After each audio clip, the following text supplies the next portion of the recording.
마태복음 11장의 말씀에 새 요한에 대한 말씀과 더불어 회개하지 않는 지역에 대하여서 말씀하셨고, 끝으로는 나에게로 오라 라고 하는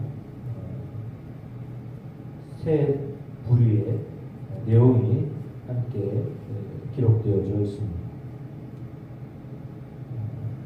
12 제자들에게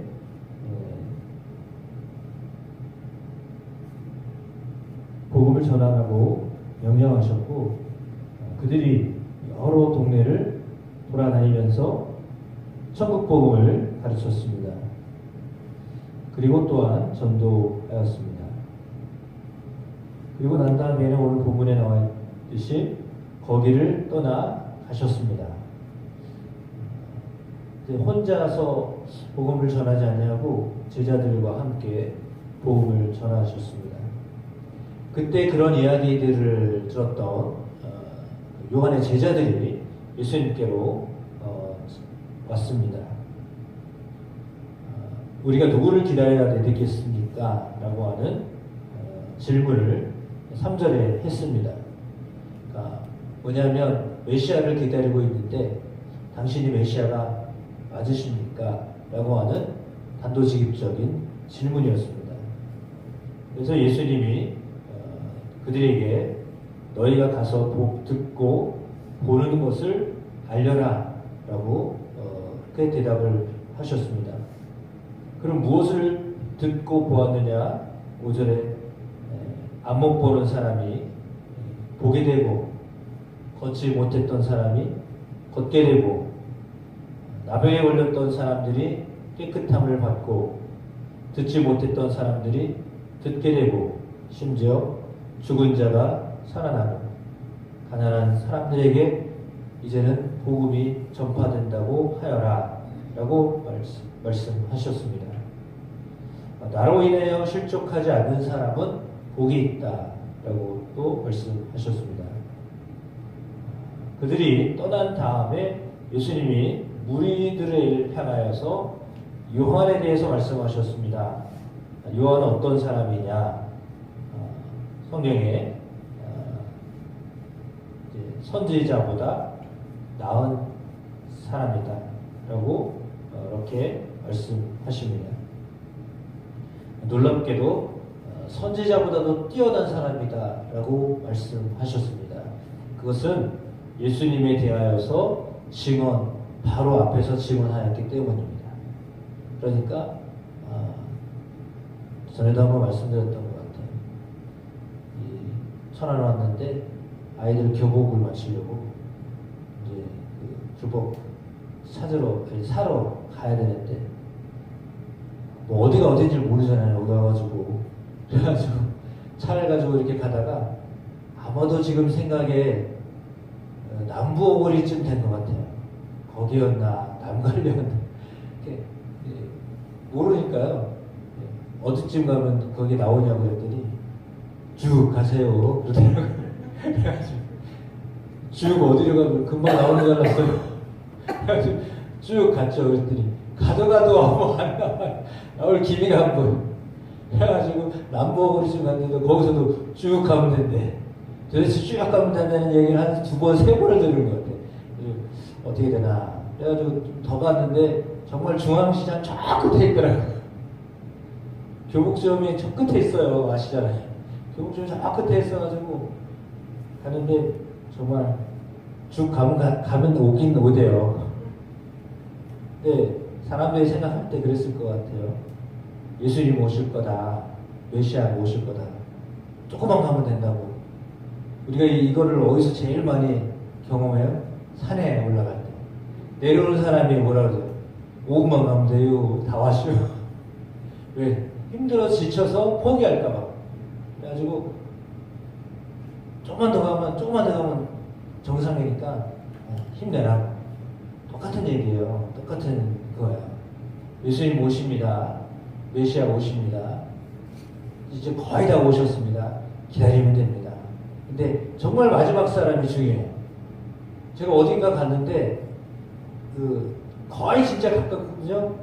근데 어떤 분이 반대로 알려줘가지고 이게 그 농담에 나오잖아요. 이 산이 아닌가 왜? 그래가지고 갔는데 저 산이에요. 그래가지고 그 산을 갔어. 와, 이제 코앞에서 진짜 당했어요. 뭐라고 말할 수가 없어요. 그러니까 마지막 앞에서 정확하게 알려줘야 돼요. 그 사람이 제일 중요해요. 우리가 교회를 인도하더라도 바로 교회 앞에까지 인도할 수 있는 사람이 중요해요.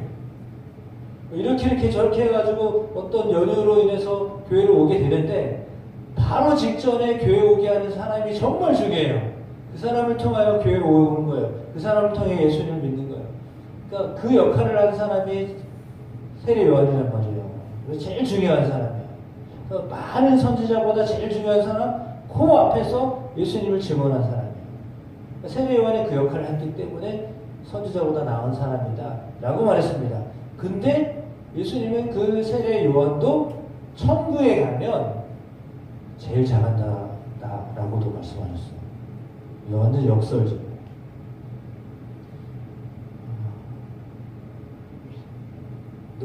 이 말씀을 참 어떻게 해석해야 될지 모르겠어요. 그러나 그 뭐냐면 천국에서는 낮은 자, 높은 자 없다는 얘기예요. 높은 자도 없고 낮은 자도 없어요. 천국에서는요 다 평등해요. 이렇게밖에 해석이 안 돼요. 그러니까 왜냐하면 예수님을 앞에서 전한 사람이잖아요. 예수님을 앞에서 전한 사람이에요. 그러면 그냥 우리가 물리적으로 따지면 예수님 뒤에 계신 분이에요. 앞에서 뒤에 오실 예수님을 전한 사람. 근데 우리는 앞에 계신 예수님을 보고 가는 사람이에요. 그러면 뒤에 있는 분을 힐끗 쳐다보고 힐끗 쳐다본 사람하고 앞에서 행한 거를 직접 다 보고 간 사람하고 누가 더 정확하게 보겠어요? 앞에서 행하신 것을 보고 따라간 사람들, 우리가 세례 요한보다 훨씬 나은 거예요. 그런 의미로. 그렇죠? 요한은 힐끗힐끗 본 사람이에요. 근데 우리는 예수님이 행하신 일을 다 보고 가는 사람이잖아요. 그래서 세례 요한보다 더 나을 수 있는 거예요. 그런 의미로 받아들이면 그런 거예요. 그러니까 세례 요한이 천국에서도 이런 위대한 일을 했어도 천국에서 그렇다라고 말씀하신 거라고 저는 그렇게 해석을 합니다. 그래서 그 세례 요한의 때부터 천국은 침노하는 자의 것입니다. 빼앗는 자의 것입니다. 천국은 빼앗기는 기쁨을 가지고 있는 곳입니다. 너무 신기하죠? 천국은 막 내어주는 기쁨이 있는 곳입니다. 빼앗기는 기쁨을 가지고 계신 분이 곳이 천국입니다. 천국은 막 가기를 원하면 천국은 다 막 요즘 말로 말해서 분양권 막 주는 곳입니다. 분양권을 막 나눠주는 곳이 천국입니다. 이런 걸 생각하면 참 신납니다. 주님의 나라에는 분양권을 막 나눠줍니다. 뭐라고 막 나눠. 사람들이 생각할 때 공짜가 어디 있어? 네, 믿음은 공짜고 받아서 쓰는 사람 것입니다. 천국도 하나님이 주시는 곳인데 물론 그 받아서 가기까지는 쉽지 않습니다. 찾는 사람도 별로 없고 길도 협착하고 험난하고 그렇습니다. 그러나 그럼에도 불구하고 그 나라를 들어가도록 문을 열어놓으셨다라고 하는 것만으로도 우리는 큰 은혜를 받고 있습니다. 이런 이야기들을, 이런 기쁨의 소식들을 전하는데도 사람들이 움직이지 않습니다. 피를 불어도 춤을 추지 않고 슬피 울어도 가슴을 치지 않고 그렇습니다. 그 말씀을 전해도 사람들이 거기에 반응하지 않습니다. 그런 세대, 반응하지 않는 세대. 왜냐면 뒤에 보면 20절에서 24절에 도시의 이름들이 나오죠. 그 도시는 어떤 도시예요? 20절에 권능을 가장 많이 행하신 고읍이다라고 했어요. 예수님을 가장 많이 경험하게 하셨던 곳이에요. 그런데 어떻다고요? 반응이 없다는 거예요. 예수님이 예수님이심을 증거하셨는데 실제로 보여주시고 경험하게 하셨는데 그들이 변화하지 않는 거예요. 회개하지 않는 거예요. 그래서 책망할 것이다 라고 말씀하셨습니다. 차라리 어디가 더 낫다고요?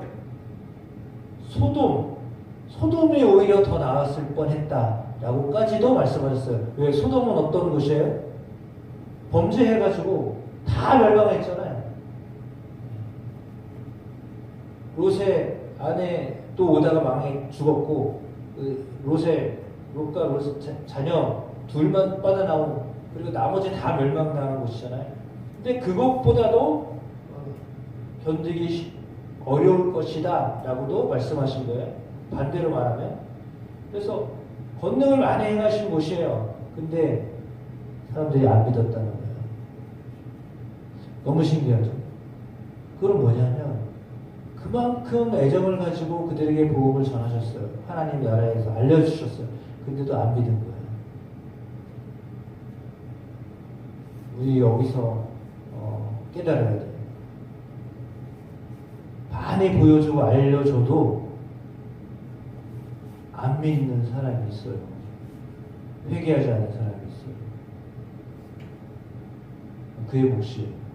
그러나 그만큼 많은 정열을, 애정을, 열정을 쏟아 부으셨다는 것은 그렇게 회개하지 않았던 그런 곳에서도 주님은 마음을 두셨다는 것이에요. 그게 중요해요. 변화되지 않았어요. 근데 거기에 마음을 많이 쏟았어요. 그게 하나님의 마음이에요. 별로 반응할 것 같지도 않은데도 마음을 많이 줬어요. 그게 하나님 아버지의 마음이에요. 왜요? 그들이 돌아서기를 원하시기 때문에. 그게 아버지의 마음.